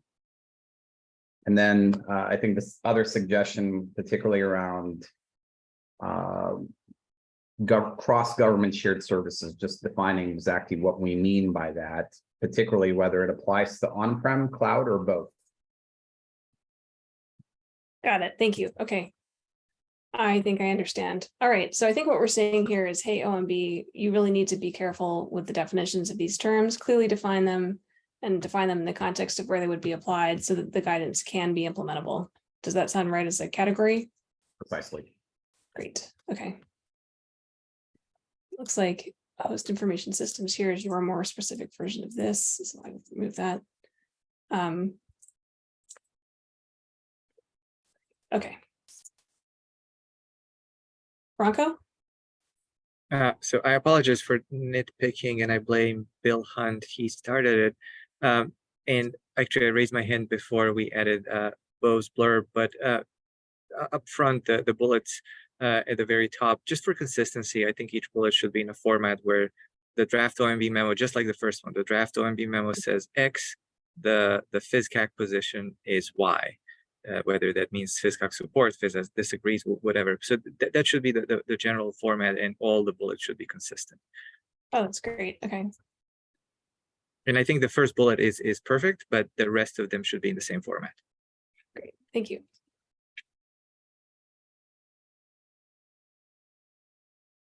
I think in a committee of security professionals, it's okay to be pedantic. Right. Bronco and Bill, you still both have your hands up. Do you have things you want to add? Or yeah. Yeah, I appreciate the pedantry as always, most notably. But also I wanted to go back to Bo's point, and I think this has been touched on in a couple of our meetings. As a body, are we proposing that FedRAMP should only apply to PASS and IaaS? Is our recommendation to the GSA Administrator that SaaS should be pulled off the table as part of this memo? Just bring that up. I think we're talking around it. I just don't know if we're saying that. That's a spicy topic. Everyone panics.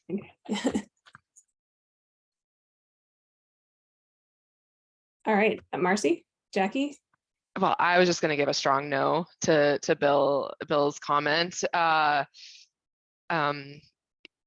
For lots of reasons. I don't know how deeply we want to dive into this, but I was just my immediate reaction. I was like, I have to raise my hand. So thank you. Thank you. I appreciate people jumping in to tell me I'm wrong. That's great. Jackie? Yeah, this is Jackie. And I'm aligned with Marcy. I was like, I've got to get in here. SaaS is so critical, and SaaS is the preponderance of the market. What I really feel like, and I think we've covered it in our other discussions, is that FedRAMP needs to look at PaaS and SaaS and figure out the paths to authorization for those, and making sure we have continuous monitoring. And so I think they're covered elsewhere, but it should not be excluded from FedRAMP. If anything, it needs to be more emphasized if that is at all possible. We need inheritance models. We need continuous monitoring of what a mission owner's system is being hosted on, as opposed to just the cloud infrastructure. We've got to evolve FedRAMP, which I think is in the top of the OMB memos, because of the rapid increase in SaaS, and that we, as from the cloud authorization side of my job, we are seeing SaaS coming through at a very, very high rate. And so we just need to make sure we have the right standards in place, and that's really what needs to be incentivized. Good points. Bo, and then Daniel. I have to say Bill is half right. So I'm gonna, say that, fundamentally, FedRAMP absolutely applies to every infrastructure, every platform authorization service. But, FedRAMP should not be ubiquitous with everything that is SaaS. There are various types of SaaS, some that are effectively ancillary, low risk, no risk, that present almost zero effect to security relative to government usage. And then there's, things like Google, that we're using right now that is SaaS, right? So to that effect, they're not all created equal. We need to be able to come up with a smarter mechanism to allow us to have, a more risk-based approach to usage of SaaS services, absolutely subjecting those that are truly multi-tenant, single-tenant SaaS type solutions towards FedRAMP, but also having pathways that are lower risk, less costly, less time intensive, that allow government to be able to go through and leverage and realize the benefits of these things. Otherwise, they essentially put onus and pressures on teams, including our app teams, dev teams, infrastructure and security teams, that have to go through and fundamentally say no, particularly when the risk calculus allows us to be able to go through and use it. And the only reason why not is because it's not FedRAMP authorized. And so I think being able to go through and have more of an intelligent risk discussion around the SaaS applicability is really fundamental, and creating new pathways to achieve it is even more so. I know Bill mentioned risk exceptions to FedRAMP.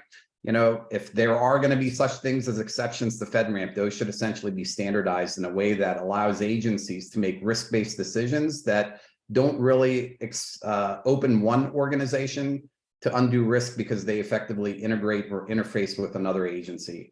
You know, in 2023, all of our systems in one way or another are integrated to one another, you know, and we actually have growing shared risks. So I'm a little wary of those one-off exceptions, basically looking to see some standardization around that area.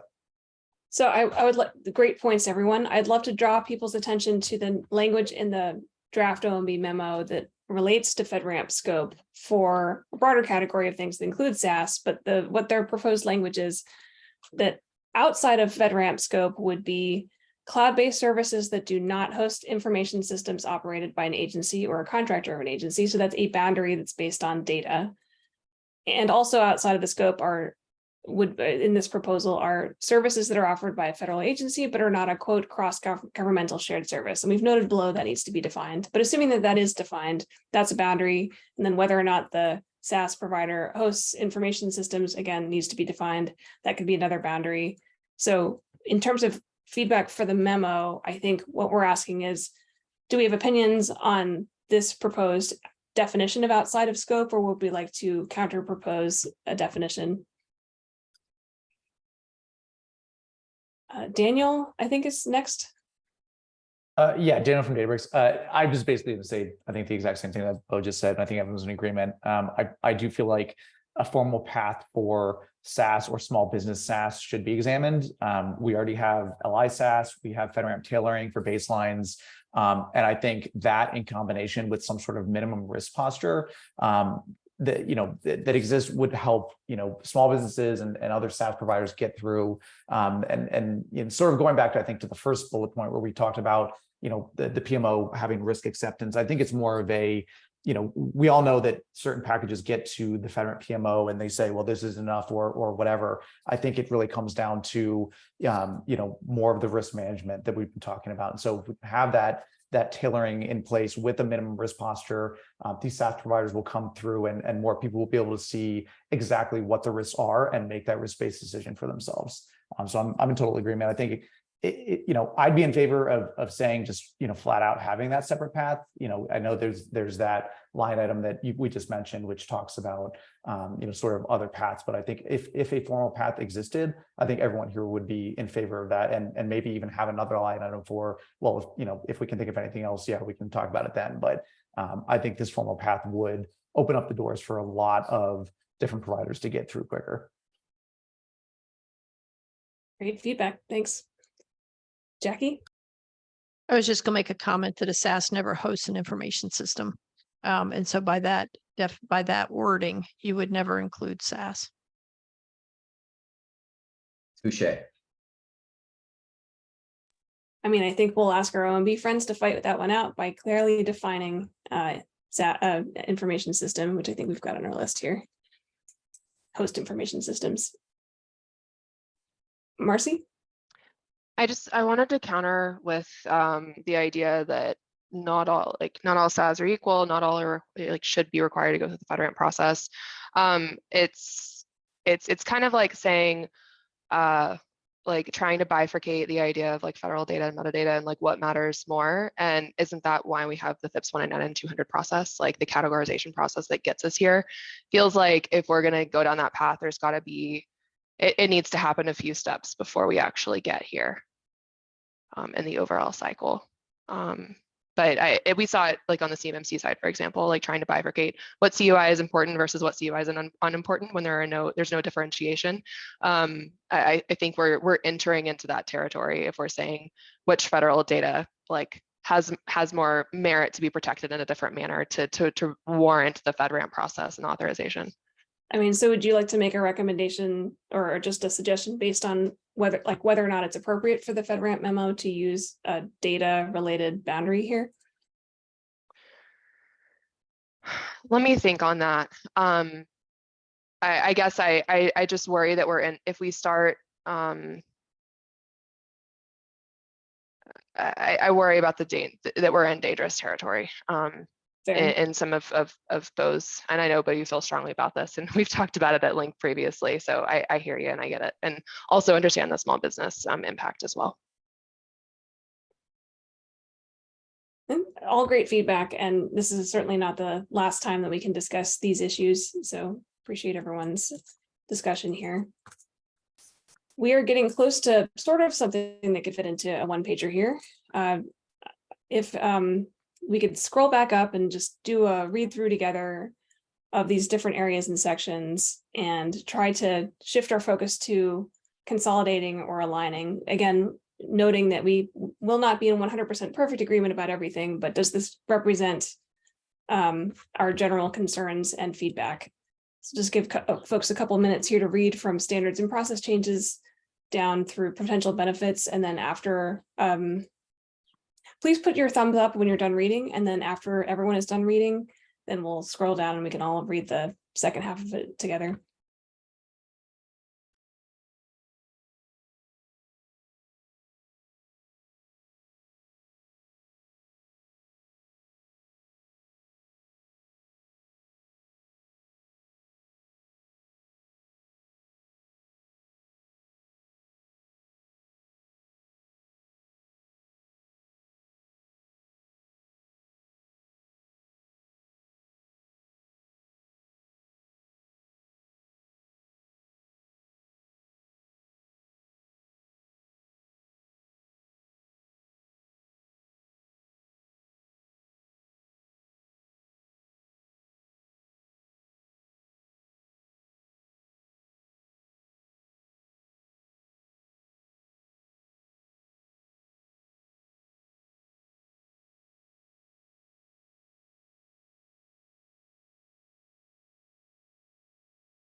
Bo? Yeah, first bullet, potential benefits. Are we really saying that the memo is removing incentives by it's simply saying that it should not incentivize? It's really not one and the same. That's fair. Okay, how about this?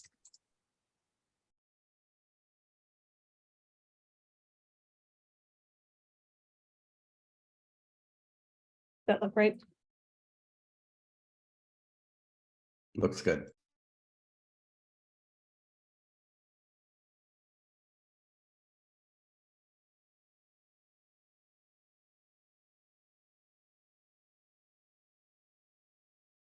Yeah, it's an important line.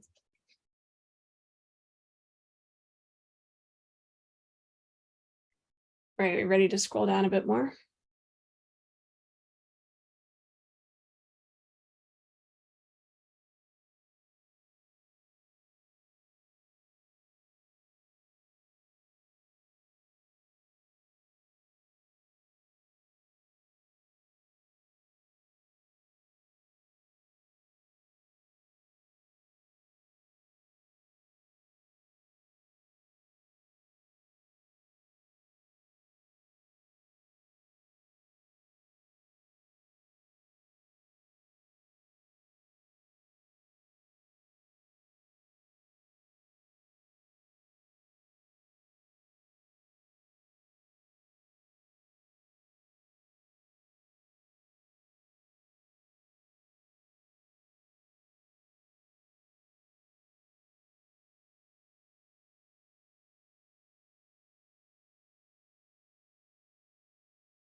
So I'm reading through our recommendations to make terms more clear. That obviously very helpful. I'm wondering if anyone would like to add any details or guidance around what impact on authorization paths of different kinds clearer language would have, because there's an intent in the memo to encourage different kinds of authorizations, like joint authorizations, for example, and several folks noted that's hard because, following 10 reasons. So is there anything we'd like to add here in terms of impact? If this is clarified, then the following will be possible. Bo?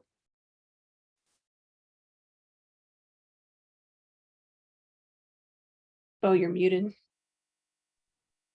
Thanks, Ann.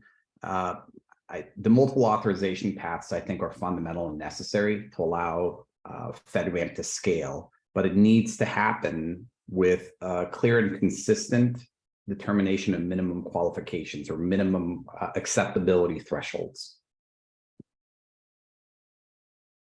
So to the extent that I think the FSCAC wants to advance or, plus one, the multiple authorization paths, I think, we can, but, and we should, I think, but, having a minimum threshold of acceptability such that regardless which authorization a vendor takes, we still have a quality and secure authorization package. Makes sense. Added a note here. Feel free to wordsmith if needed.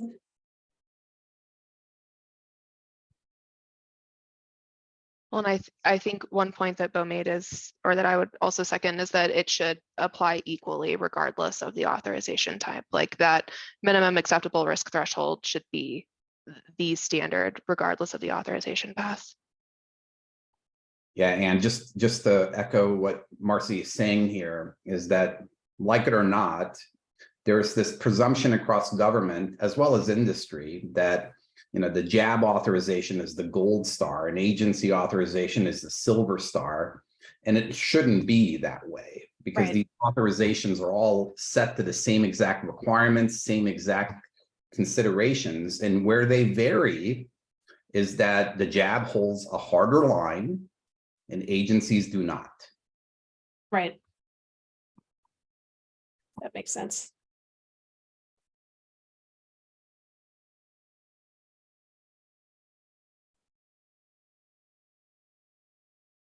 All right, any additional feedback or thoughts or edits?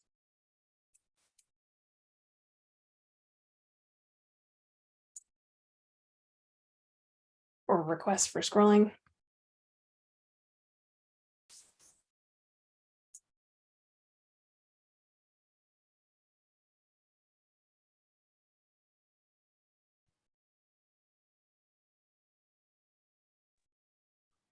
Bronco?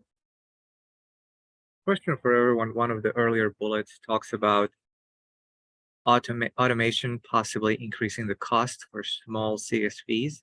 Do we all agree that this is the case? Because the ultimate goal of automation is to reduce the cost and obviously improve security.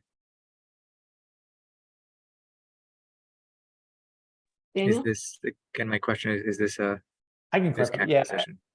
it might be just a short-term cost, but I think there will be costs involved in purchasing tools, providing training for people. I know that for a fact at agencies that there's still a lot that have not implemented any GRC tools. And so getting them up to that standard, having training. So, there might be short-term costs for the next 2 to 5 years. And then I think there might be, long-term benefits that will result in lower costs. So I don't know how we want to phrase that or word that, but, there's almost like an upfront cost to get to the cost savings long-term. Right. But if you're going in thinking like, I'm not going to spend any extra money to do this, I think that would be wrong. It will drive an initial capital investment. I think we Correct. should be ambiguous as to where the cost savings will end up. It might be more for the consumers and the government than the providers. I just don't know. Do we need a statement that says, however, this outweighs the long-term benefits, the initial cost? Or the long-term benefits outweigh the initial cost, initial increase in the cost? I think we could say that, but I think we should say we are assuming or we anticipate. Yeah.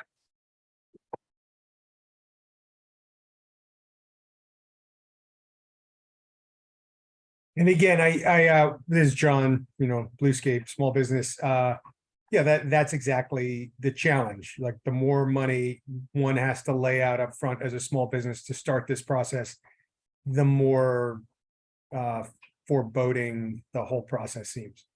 And that works against trying to get more businesses, more CSPs through this process.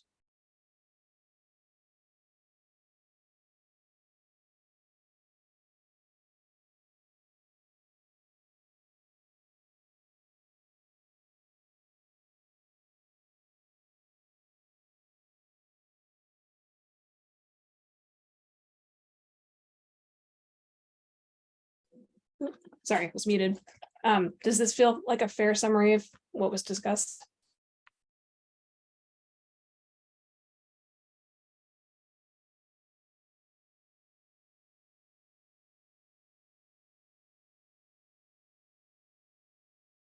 Great, got a thumbs up.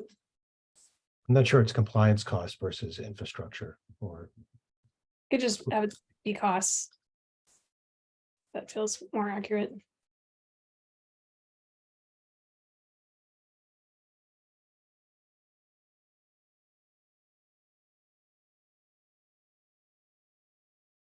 Okay, great. Any other thoughts or suggestions?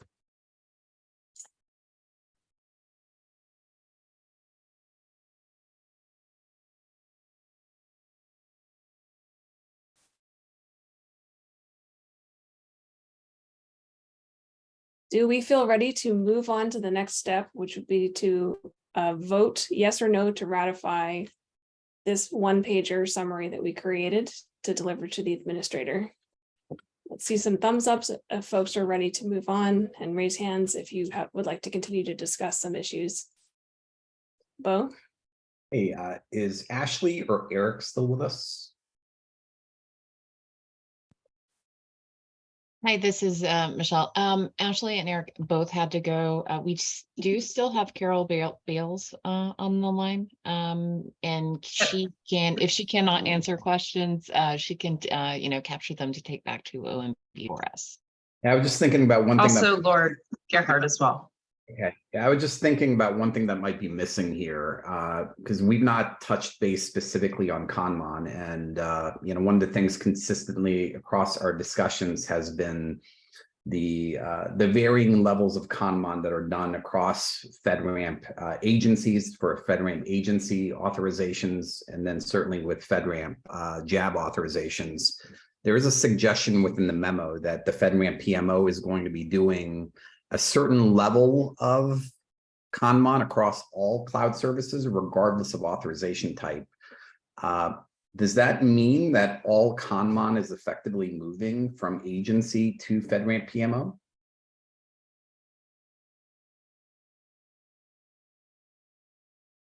This is Laura speaking. I think the intent of the memo in the Conmon is to make sure that there's a base consistency provided by the PMO, but I think that it's not dictating that all Conmon activities would be through the PMO.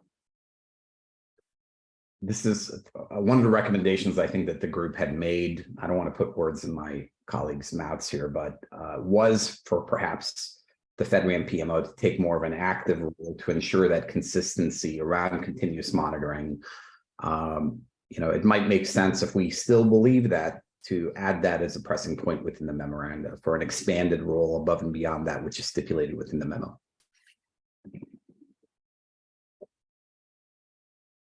Great. I wanted to do a quick time check before we continue on. We've got about 5 minutes before we should try to move towards the voting. Thanks, Michelle. Bo, did you have a specific thing that you wanted to add here, or was that more just a comment for our colleagues at OMB? Again, if the notion is that the PMO is going to be taking on continuous monitoring for all types of FedRAMP authorizations, that's great, no comment. But if the suggestion was, no, that's not the intent, I would move to make that recommendation that we add for more of a pronounced and centralized role for the FedRAMP PMO for Conmon of all CSVs. Great, thanks.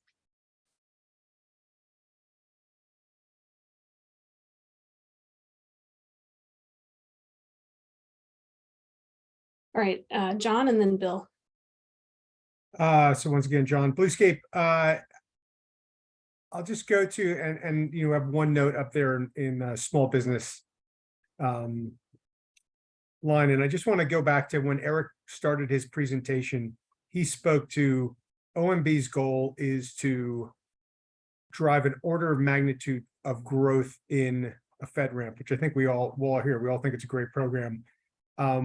Again, that would mean attracting more small businesses. And what small businesses like myself, when we make the business case to go through the program, want to hear what gets our CFOs and our CEOs excited is not, oh, the costs are now going to be less to go through the program, or the maintenance is going to be more automated, or, you know, ConMon's now easier. It's more around the sale and the reuse and the broadening of the opportunity itself. And so I mean, you know, there's one little note there that says needs of small business, but I really think the needs of small business, and it's probably the needs of CSPs in general, there is something to be said around broadening and assisting with the business case, the overall sale, reuse, and licensing on the back end. And no amount of pitching small businesses on how efficient this process could be is going to get more small businesses into the process. So I don't know how to frame that up as a recommendation, but when I say needs of small business, I think you've all heard it from me before, but I just want to lay it out there. I think that's the needs of small business and just business in general. So to try and reflect back what I think you said, the value of the FedRAMP program to small businesses is not the procedural improvements we're talking about here. It's the ability to broaden the business cases that a small business considers growing into. Correct. And if the goal of the OMB memo and the FSCAC in general is to find ways to get more CSPs to participate in this process, and part of that's, well, then there's more agency reuse, there's just more of a there's more appreciation that reuse goal, and that translates into repeat sales, is what's going to get more CSPs involved in the process.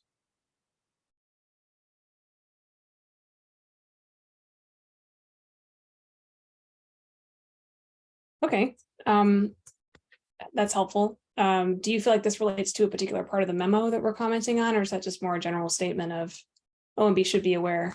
It's a general statement because it's completely neglected in the memo. So again, I throw it out there when I say things like needs of small business, that's to me the need of small business. And again, I think it's more acute for small business because we don't have, you know, I don't know how much cash Google has on hand, but it's, you know, $200 billion. We don't have that kind of bankroll. So it's more acute for us, but I think any CSP going through the process wants to know that, wants that kind of assistance, wants to know that there's a focus on, yes, this is not a write once, sell once, it's write once, sell multiple times, and there's help to help you do that. Right, thanks. Can you take a look at this line here and let us know if you have any wordsmithing or suggestions? I think it captures what before was just said needs of small business. So I think that's great. Thank you. Great. Thanks for your feedback. Jackie? Yeah, I was just going to tag on to John and maybe ask, you know, as we're looking at our other memo that goes to the GSA Administrator, what language and what changes would you make to the FedRAMP program to help get get small business message out, and to get reutilization? What are the changes that we would make, you know? And so you came through DoD. What could DoD do to incentivize that visibility of FedRAMP authorized small businesses? What would you include in this memo as well as what we send back to GSA on the other things we've been talking?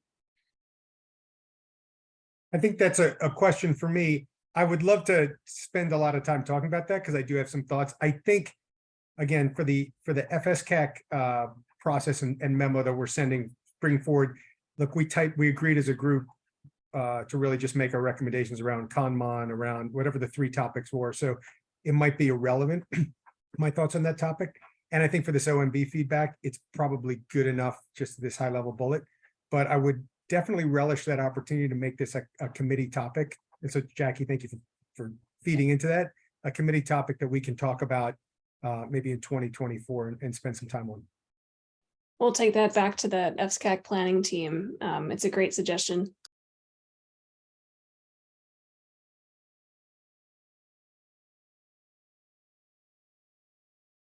All right, we are running low on time. Do we feel like we can move into the voting process? Please raise your hand if you object or have additional thoughts.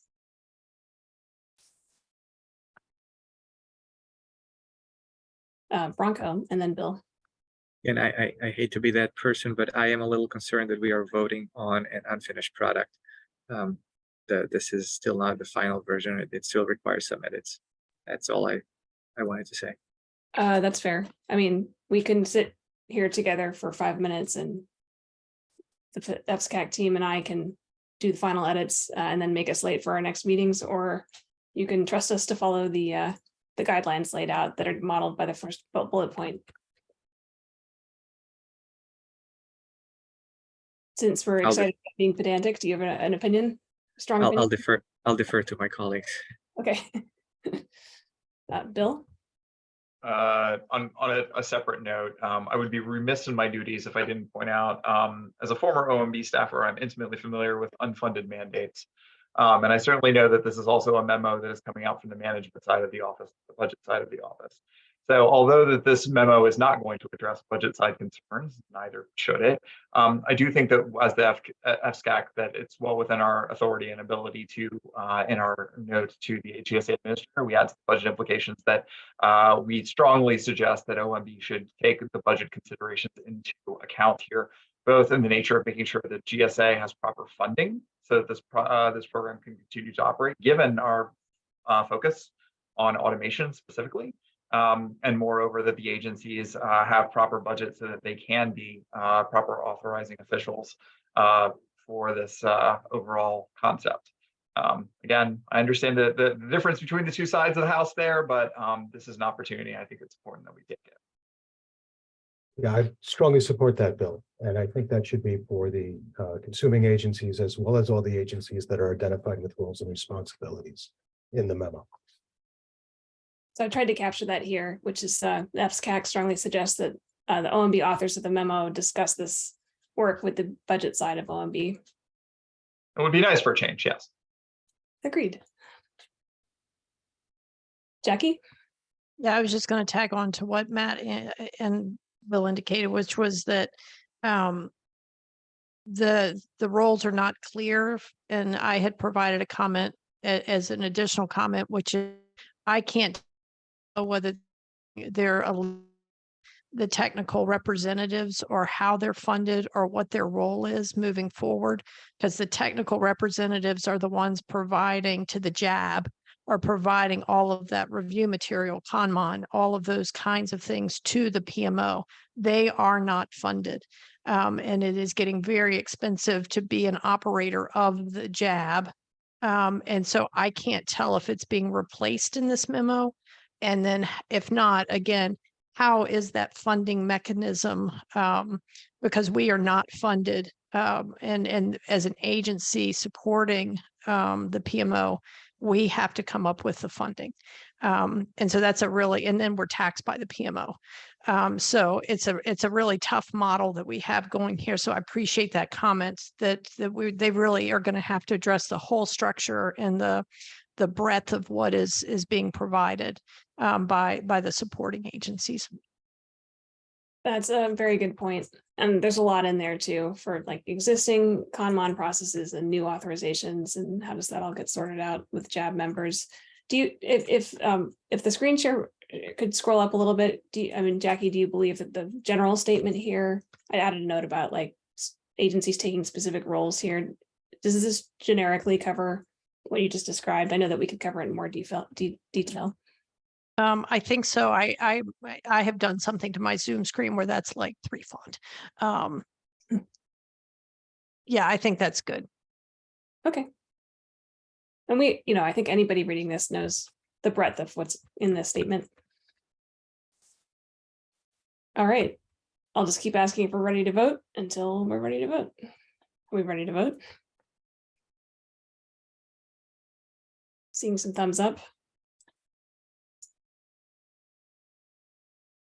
Great. We can now begin the voting process to approve and deliver the committee's feedback on the draft OMB memo or letter to the GSA Administrator.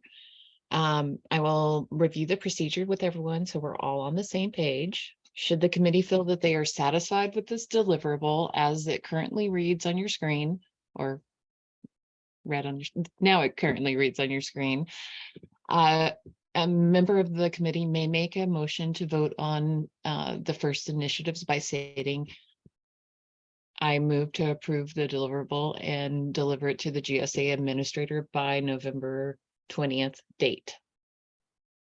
Then another member of the committee may second this vote if they concur by stating, I second the motion. At that point, a roll call vote will be conducted and you may vote in favor, oppose, or abstain. Should the member not receive a second, the motion will not be considered by the committee. And another motion may be made or discussion may continue. If a majority of the members are in favor of the vote, then the vote is complete. And if the decision that decision will be executed. Should the vote not receive a majority of approvals, the vote is tabled and another motion may be considered. And as the chair of this committee, I welcome you to facilitate this vote.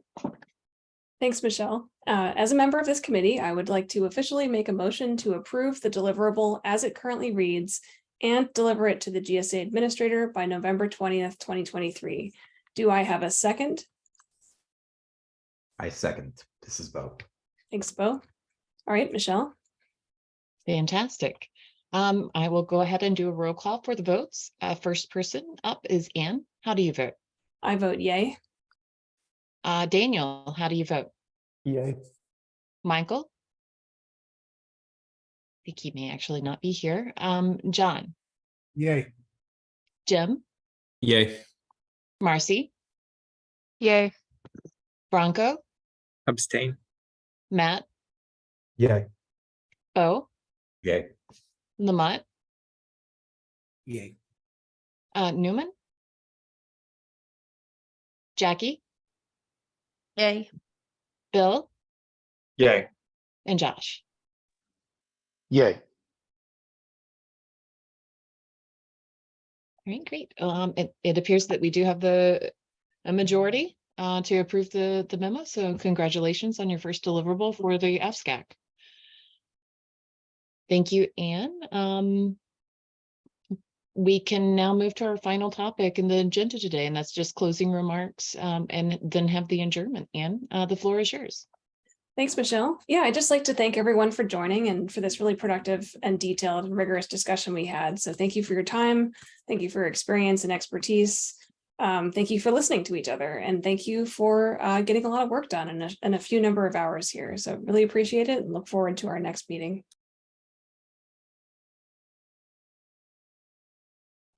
Michelle, back to you. All right, great. Thank you, Anne. Thank you all for joining. And with that, I will now adjourn the meeting at this time. Thank you. Thank you. Thanks. Thank you.